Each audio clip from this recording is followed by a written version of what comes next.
नमस्कार दोस्तों, एस्ट्रोलॉजी के इस चैनल में आपका हार्दिक स्वागत है। हमारी चर्चा पिछले वीडियो में संतान पर चल रही थी। हम उसी चर्चा को आगे बढ़ाते हैं और जानते हैं कि संतान का लिंग निर्धारण कैसे होता है, अर्थात पुत्र होगा या पुत्री, इसकी जानकारी हमें कैसे प्राप्त होती है। सामान्यतः संतान के संकेत देने वाले ग्रह और बृहस्पति ही संतान के लिंग के विषय में भी हमें जानकारी देते हैं। इसके लिए हमें कुंडली के साथ साथ नवांश कुंडली, सप्तांश कुंडली और चंद्र कुंडली में भी देखना चाहिए।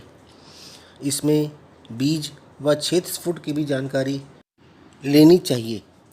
पंचमेश पंचम भाव से जितने भाव आगे होता है, पंचमेश से उतने ही भाव आगे पुत्र पद होता है।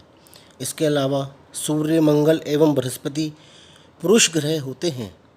चंद्रमा एवं शुक्र स्त्री ग्रह होते हैं और बुध एवं शनि नपुंसक ग्रह हैं। इन ग्रहों का पंचम भाव व पंचमेश से संबंध संतान के लिंग के विषय में संकेत देता है। पंचम भाव में स्थित अच्छी स्थिति का पंचमेश कई पुत्रों के जन्म का संकेत देता है। इसके अलावा दशा पर भी विचार किया जाता है कि पुरुष ग्रह की दशा चल रही है कि स्त्री ग्रह की। यदि उच्च के पुरुष ग्रह की दशा चल रही है तो मुख्यतः पुत्र का ही जन्म होगा। इसके अलावा पंचमेश की राशि के लिंग का भी विचार करते हैं। विषम राशियाँ पुरुष राशियाँ होती हैं और सम राशियाँ स्त्री राशियाँ होती हैं। उच्च का पंचमेश यदि केंद्र या त्रिकोण में स्थित है तो पुत्रों का जन्म होता है। पंचम भाव में स्थित चंद्रमा प्रथम संतान के रूप में पुत्री को जन्म देता है। प्रथम संतान का लिंग पंचम भाव से, द्वितीय संतान का सप्तम भाव से और तृतीय संतान का नवम भाव से विचार करना चाहिए। एक महिला जब गर्भ धारण करती है तब मंगल उसके पंचम भाव अथवा पंचमेश को दृष्टि अवश्य दे रहे होते हैं। मंगल यही कार्य अंजाम देते हैं। जब संतान का जन्म होता है पंचम भाव पर षष्ठेश मंगल की दृष्टि विलंब कारक होती है। संतान योग्य होगी या अयोग्य, यह जानने के लिए भी कुछ योग होते हैं जिससे हमें संतान के गुणों का भी पता चल सकता है।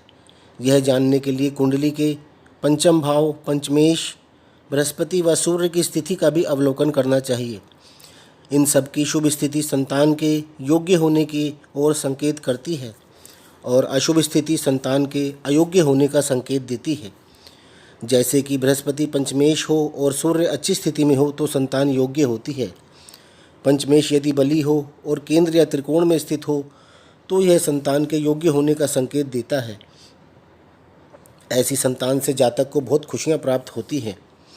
पंचम भाव अथवा पंचमेश पर बृहस्पति की दृष्टि और पंचम भाव पर शुभ ग्रहों की दृष्टि बहुत ही योग्य संतान को जन्म देती है। ऐसी संतान माँ बाप का नाम रोशन करने वाली होती है। इसी प्रकार से चंद्रमा से पंचम भाव पर शुभ ग्रहों की दृष्टि भी लायक संतान को जन्म देती है। यदि पंचमेश की युति छठे, 8वें व 12वें भाव के स्वामी के साथ हो रही है तो होने वाली संतान पिता की विरोधी हो सकती है। यदि उस पर शुभ ग्रहों की दृष्टि नहीं है या लगन बली नहीं है और कुंडली में कोई राजयोग नहीं है। यदि पंचम भाव या पंचमेश पर अशुभ ग्रहों का प्रभाव हो तो भी होने वाली संतान माता पिता के लिए तनाव व परेशानी देने वाली होती है। अब जानते हैं कि संतान की संख्या का अनुमान कैसे लगाते हैं।